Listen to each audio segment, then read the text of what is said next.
Então, com base nesse texto, né? Esse texto aqui ele foi agora, assim que eu fui ler, me veio ao coração esse texto. Por isso que eu fiz a leitura. Mas o texto que eu queria ler mesmo é no Velho Testamento, porque eu introduzo essa mensagem com essa palavra aqui, ó.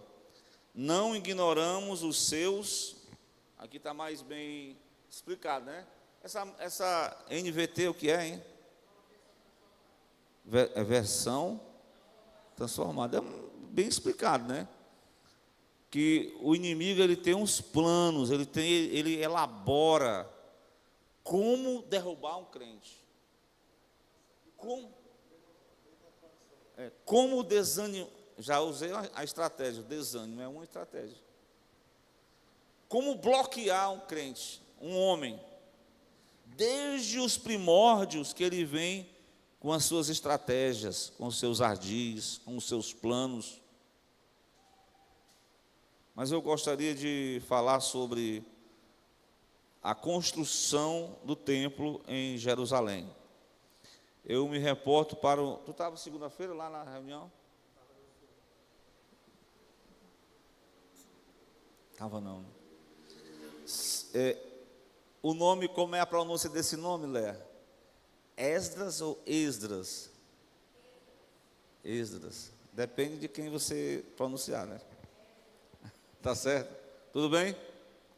Capítulo 4 do livro de Esdras, ou Esdras, como a Léa disse aqui. Veremos na prática os ardis, desde os primórdios, né, da construção do templo, com Josué e Zorobabel, acho que é isso mesmo. Ele vai dizer o seguinte: eles levantam o altar no capítulo 3, muitas pessoas voltaram para Jerusalém, lá de Babilônia, com o decreto de Ciro, e agora eles estão para começar tudo de novo. No versículo 1, vamos observar aí, capítulo 4, está ligado aí, irmão? Ouvindo, pois, os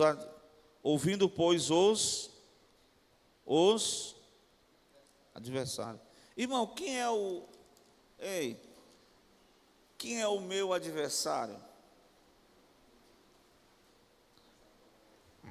Não, pode dizer assim, irmão, o meu adversário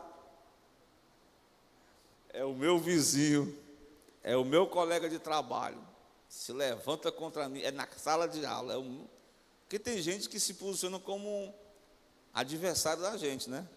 Não pode ser entre marido e mulher, né?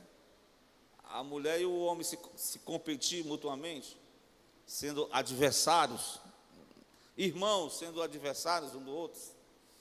Mas quem são esses adversários que não queriam a construção do templo? Nós vamos ler aqui.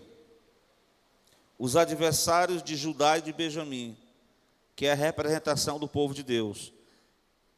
Os que voltaram do cativo, edificavam o templo do Senhor, Deus de Israel. Então eles viram a construção, ali o lançamento do altar, né? Eles viram como é o início, né, Felipe?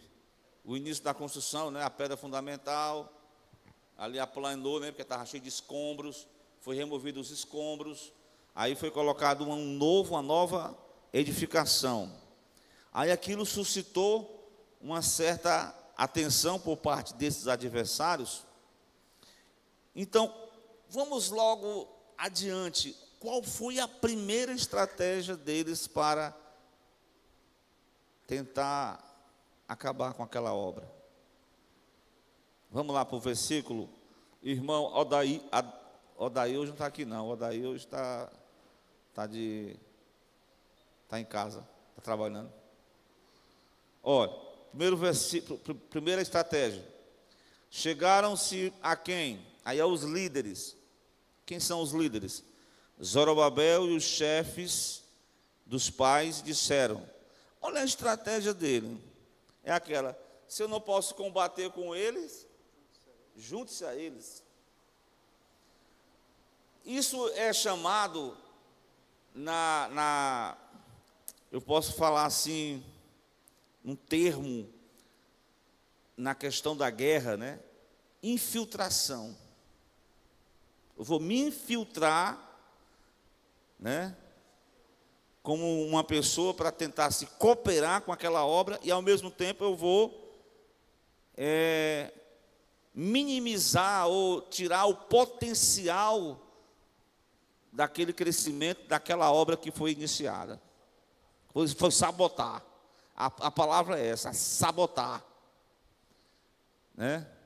Os gregos, né, eles tinham aquela guerra lá, gregos e troianos, aí teve um deles que mandaram um cavalo, né? Aí o pessoal usa cavalo de Troia, mas eles admiravam os cavalos e mandaram um cavalo todo de madeira. Aí eles, olha, nós somos honrados, tal. Quando pensa que não, eles começaram a beber, aí de repente eles estavam tudo já dominado pelo álcool. Aí o cavalo de Troia estava lá, os soldados escondidos, tudinho, quando era só era só para atacar na hora certa. E aí é uma estratégia dele, né? Você se junta, se infiltra para tentar sabotar o plano. Esse é o plano do adversário. Ele deseja associar com o Zorobabel, com o Josué, para sabotar o plano da construção do templo. Os irmãos entenderam até aqui? Chegaram-se a Zorobabel, vou repetir de novo, os chefes, os pais, disseram-lhe, 2 pontos aqui, deixa-nos edificar convosco, porque como vós buscamos o vosso Deus, como também já lhe sacrificamos desde os dias de Esar-Adom, rei da Síria, que nos mandou para aqui. A gente faz assim uma leitura desse texto, a gente pode dizer assim, rapaz, esses judeus, usar um termo bem que a gente usa, fulano de tal é besta, né? Eu querendo ajudar ele, e ele não precisa da sua ajuda não. Muito orgulhoso, não quer nem uma ajuda. Ei, tenha cuidado com essas ajudas, porque elas vêm movidas de más intenções. A intenção, porque aqui eles eram vizinhos, eram os samaritanos. Os samaritanos, eles eram, porque a descendência judaica, apesar de ter na descendência judaica, quem? Acho que aquela mulher era prostituta, né? A outra era estrangeira, quem? Ruth. A outra deixou o marido e teve um caso com o rei. Não, que é isso, rapaz? Abigail, suja na imagem de Abigail. A mãe de Salomão. Entrou para a descendência de Cristo. Mas eles eram judeus. Então, a questão é a seguinte. Deus ele estava selecionando um povo dele para, através desse povo, vir o Cristo, o Messias. Então, esses samaritanos já estava tudo misturado desde o início, porque eles saíram uma parte e vieram povos de fora e judeus foram chamados judeus. Como é que o Brasil ele é um país miscigenado, né? É uma mistura do europeu, quem mais? O negro e o africano e o popular, o índio, né? Que tem uma pessoa assim que é diversos, como é? Nem é branco, nem é pardo. Mas então, os samaritanos, eles são uma mistura de raça. E essa é a estratégia do adversário. Ele quer misturar, sabe? Ele quer que a gente faça uma concessão. Essa que é a verdade. É uma estratégia dele.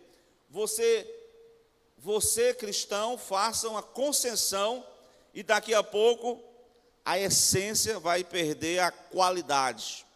E a pessoa vai se perdendo, vai se misturando, né? No dizer popular, é como aquele combustível que o pessoal diz que é adulterado, porque está misturado, perdeu a essência. não tem a mesma potencial. Bota num veículo, o carro fica falhando, né? Porque está misturado. Assim é a estratégia do adversário. O pessoal diz, tudo junto e misturado. Nem toda mistura é de Deus, viu? Então a gente tem que estar junto em Cristo. Mas essa mistura aqui foi uma estratégia maligna para, vou usar a palavra que o irmão me ajudou aqui, para sabotar o plano da construção. E o adversário, ele gosta de sabotar o plano das nossas vidas. E ele quer que a gente viva uma vida misturada, quer que viva uma vida sem santidade. E a mistura, ela vai entrando na essência e daquele crente tão fervoroso, tão poderoso, cheio do Espírito Santo. Agora, misericórdia. Tá igual, ninguém sabe se ele é crente ou se ele é samaritano. Está tudo misturado. Mas vamos continuar. Qual seria a estratégia que o adversário usou contra Jesus? Você sabe qual foi, né, Léa?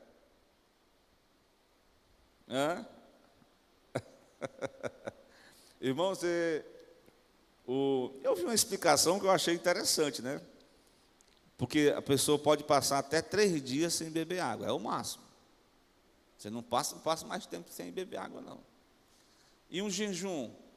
Irmão, só se fosse acompanhado com muito médico, né? Mas tivesse Jesus passou 40 dias, né?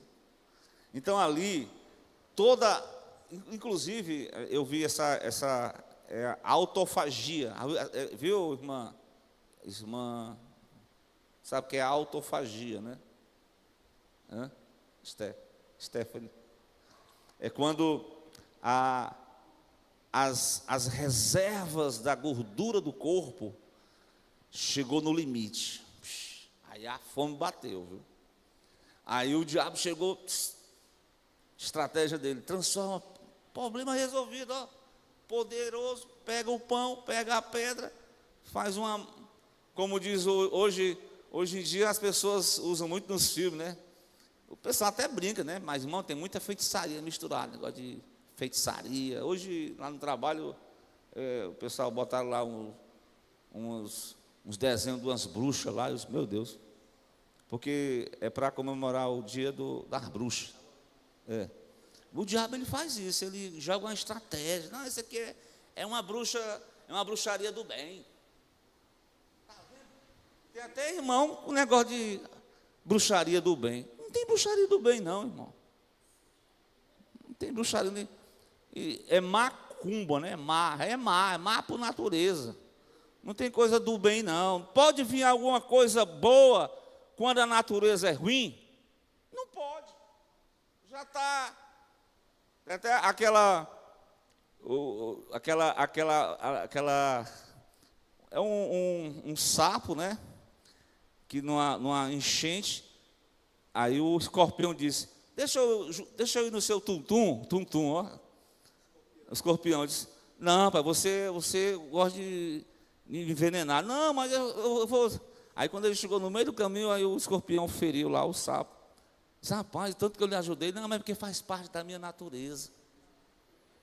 Então, quando há a mistura, quando a pessoa recebe uma ajuda indevida de pessoas que já não tinham compromisso com a adoração, não, mas nós também somos de Deus, nós adoramos a Deus. Os samaritanos disseram, não está vendo aí? Nós sacrificamos. Problema, sabe qual é o problema? É porque esse povo adora a Deus e adora ídolos. Eles querem servir a Deus e querem servir ao mundo. Eles querem estar de bem na fita com Jesus, mas ele quer ter as curtição desta vida pecaminosa. Então eles estão dizendo: não, mas também nós somos religiosos, nós também adoramos, nós também sacrificamos, deixa a gente juntar com vocês. A estratégia do adversário é bem plausível. Se você fizer só uma leitura aqui, esses judeus aqui são bestas, não quiseram ajuda. Mas quando você mergulha no profundo dessa passagem, você entende o zelo que esses judeus tinham por conta de não misturar, né? Por conta de não deixar que o paganismo, esse é o grande defeito da igreja cristã. Eu vou dizer a igreja cristã no mundo ocidental. Qual é o grande defeito da igreja cristã no mundo ocidental? Não vou falar da igreja, não vou falar o nome da igreja, não. A igreja, ao invés de se cristalizar, não sei se eu usar essa expressão, cristianizar, se tornar semelhante a Cristo, não. A igreja quer Cristo, mas assume elementos pagãos dentro da sua forma de culto. Ela mistura elementos cristãos, elementos pagãos, e ela quer servir a Deus. Nós também servimos a Deus, nós somos de Deus também. Mas Deus, Ele não quer mistura com o pecado. Ele não quer que o crente se envolva com pessoas desse tipo que não tem. A gente não pode desprezar ninguém, a gente tem que amar uns aos outros. Mas no quesito aqui de querer sabotar, diminuir a essência do verdadeiro trabalho da obra de Deus, foi o objetivo do adversário. Por isso que Paulo diz: não desprezemos os seus ardis, as suas estratégias, os seus planos. Ainda bem que Zorobabel, no versículo 3, juntamente com Jesua e os outros chefes dos pais de Israel, lhe disseram o quê? Eu lembrei que Paulo diz: tudo me convém, todas as coisas me são lícitas, mas nem tudo me convém. E a resposta que Zorobabel e Jesua diz não convém que vós e nós, não convém essa mistura do vós com nós. Não convém que vós e nós edifiquemos. Vocês querem edificar um Deus invisível, mas ao mesmo tempo vocês querem levantar altares aos deuses pagãos. Vocês querem sacrificar ao Deus único, mas vocês têm os seus altares pagãos no seu particular. Não se pode agradar a Deus e ao mundo. Não se pode servir a Deus, como disse Elias. Não se pode viver cocheando entre dois pensamentos, ou a Baal ou Deus. Sirva a Deus e não a Baal. Então, não convém. Zorobabel respondeu: que vós e nós edifiquemos. Aí ele diz assim, a casa do nosso Deus, mas nós sós. Parece assim, orgulho, né, que eu falei, exclusivismo, acepção de pessoa, mas não é. Deus procura um povo separado no meio de uma geração corrompida e perversa. Deus tem a geração eleita, o povo adquirido, povo zeloso de boas obras. Então, não vos conformeis com este mundo, não vos conformeis com esta era. Irmãos, depois tu viu, tu pega aquele lá do, não vos conformeis com esta era. Achei bonito esse hino, viu? Os irmãos estão ok? Estão aqui? Podemos concluir? Concluir o ponto, viu? Mas vamos concluir mesmo, porque a mensagem tem vários, como é que eu posso dizer? São várias estratégias. Mas vamos ficar nessa estratégia aqui, tá certo? Essa estratégia aqui é importante, viu, irmão? Para a gente se vacinar e a gente não deixar. Eu li lá, agora que eu lembro agora, Números capítulo 11, versículo 4. Vê se está esse versículo aí.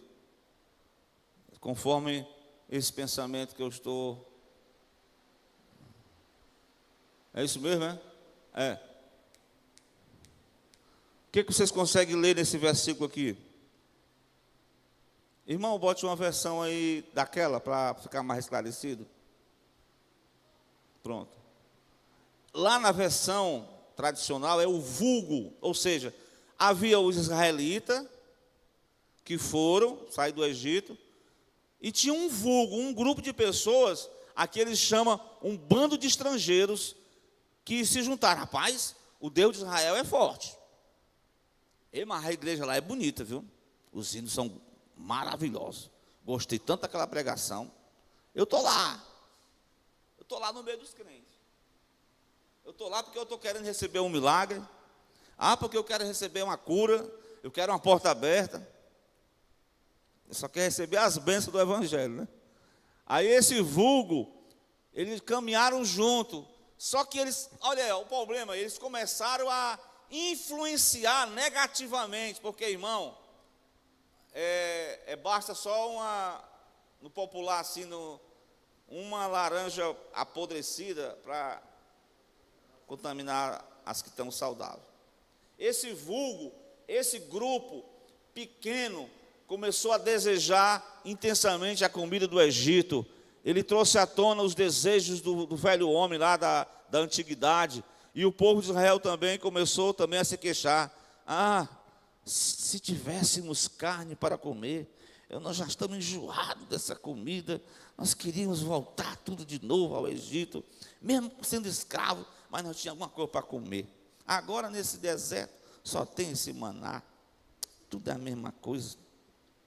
Eu não quero mais não. Eu quero, irmão, tenha cuidado com esse grupo ele começa assim suavemente. Daqui a pouco ele vai te contaminando, ele vai te influenciando. Daqui a pouco você está falando a linguagem deles.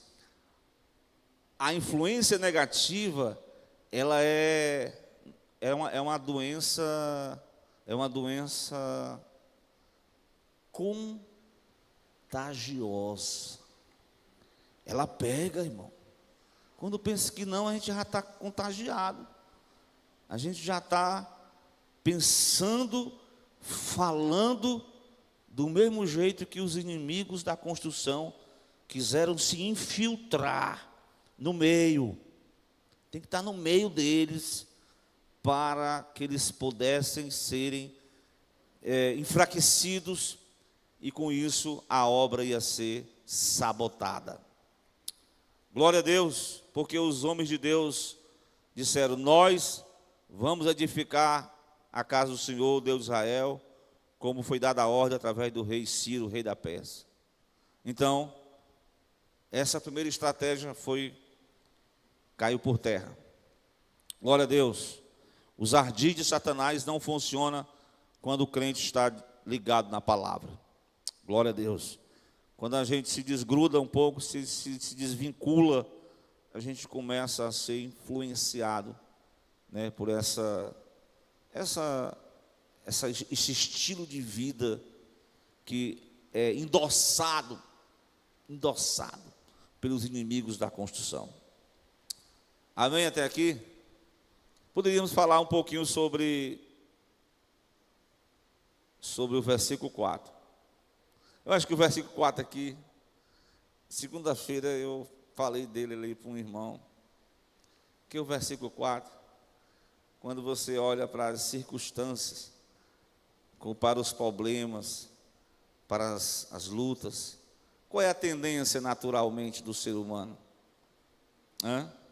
Hoje nós estamos vivendo uma geração que ninguém pode dizer um não, que ele fica todo murcho. Ninguém pode dizer nada, porque ele diz assim: o irmão ali foi muito mal, disse uma palavra, eu tô igual aquele personagem. Ó vida, ó desânimo, que desânimo eu estou, por causa de uma palavra. Irmão, a estratégia continua a mesma. Como ele não conseguiu infiltrar, ele vai semear a estratégia, o ardil do desânimo no meio dos crentes. Pegaram aí o versículo 4? O que diz? O povo da terra, quem era o povo da terra? Os samaritanos. Debilitava as mãos do povo de Judá e inquietava-os nos a edificar. Então, essa questão de debilitar, enfraquecer, desanimar as pessoas, para as pessoas não ter aquela mesma força, aquela mesma disposição. Glória a Deus. Então, meus irmãos, o desânimo é uma outra estratégia. Jesus, ele disse, não perca o quê? Não perca o... Hein, Léa? Está desanimado? Irmão, está desanimado? Tu está desanimado? Está desanimado, irmã? Irmã, está desanimada, irmã? Está animada, irmã? Está animada, irmã? Está animada mesmo? Pastor, tem hora que eu estou todo desanimado. É uma luta para me vir para a igreja. Mas, irmão, presta atenção. Concluir, né? Eu falei que ia concluir duas. A Léa pega no meu pé aqui. Falou 2 vezes que ia concluir, não conclui. João 16, 33, vocês já conhecem de cor e salteado. Vocês vão enfrentar desertos. Vocês vão enfrentar problemas. Mas não fique desanimado, não. Não perca o ânimo, não. Não perca a força, não. Não é assim que diz? Eu sei que tem alguns irmãos acrescentam esse versículo aqui. Você pega no ar aí. Vamos lá, o que diz o texto? Eu lhes falei tudo isso para que vocês tenham paz em mim. Aqui nesse mundo, vocês vão enfrentar aflições, mas tenha ânimo, se animem, porque eu venci o mundo. O que alguns irmãos fazem? Porque a Bíblia diz nada acrescente, né? Os irmãos dizem, irmãos, está escrito, Jesus diz, eu venci o mundo, aí diz, vírgula, e vós vencereis também. Mas não está escrito assim não. Mas é claro, se você estiver em Cristo, vós vencereis também. Mas eu só estou dizendo que não está escrito essa palavra, e vós vencereis também. Compreendeu? Entendeu? Está animado mesmo, irmão? Irmão. Pastor, eu queria que a igreja tivesse mais gente. Pouca gente, eu fico desanimado. Eu queria pregar assim para a multidão. Só para 2, 3, 4, 5, 10. Eu fico tão desanimado com uma pregação dessa. Né? Não, mas não perca o ânimo, não. Os melhores discursos de Jesus não foi para 5.000, foi para uma mulher samaritana, um homem religioso. Glória a Deus. Mostrando que Jesus dá valor não somente às multidões, mas também às pessoas individualmente. Glória a Deus. Então, quem não veio, não veio. Mas que essa palavra, ela seja uma injeção de ânimo no seu coração nessa noite. Para você no dia a dia, se tem uma coisa que desanima os homens, é quando mexe no bolso. Pensa no negócio, o cara está todo alegre. Mas quando mexe no bolso dele, o homem fica cabisbaixo. É ou não é, Léo? O Daniel estava aqui na escola dominical, a gente chegou a um pensamento. Exatamente. É corpo, alma e espírito. Mas, irmãos, as nossas necessidades do corpo são as áreas em que nós somos tentados, afetados pelas estratégias, como diz Paulo. Não desprezemos os seus ardis, as suas estratégias. Paulo está dizendo ali que você não pode, claro que ele diz, resistir ao diabo na fé. É interessante, né? Ele manda resistir ao diabo na fé, mas ele manda fugir do pecado da prostituição. Vocês têm uma ideia aí, né? Mas percebam, o arcanjo Miguel, na carta de Judas, quando o adversário, parece que o adversário deu eu sei que o adversário era um ex-querubim ungido, né? Ele deu um relance, Deus foi lá e enterrou o corpo de Moisés. E ele ficou, onde é que está? Onde é que está? Eu não sei para que, eu sei para que ele queria, né? Fazer com o corpo de Moisés, um homem daquele turbinado, né? Só a porção do Espírito Santo que estava nele encheu 40 anciãos. O homem desse é uma máquina. Eu vou fazer dele um marketing de adoração. Aí o arcanjo Miguel disse: o Senhor te repreenda, para mostrar que nós não podemos desprezar as estratégias do adversário. Nós precisamos estar em Cristo.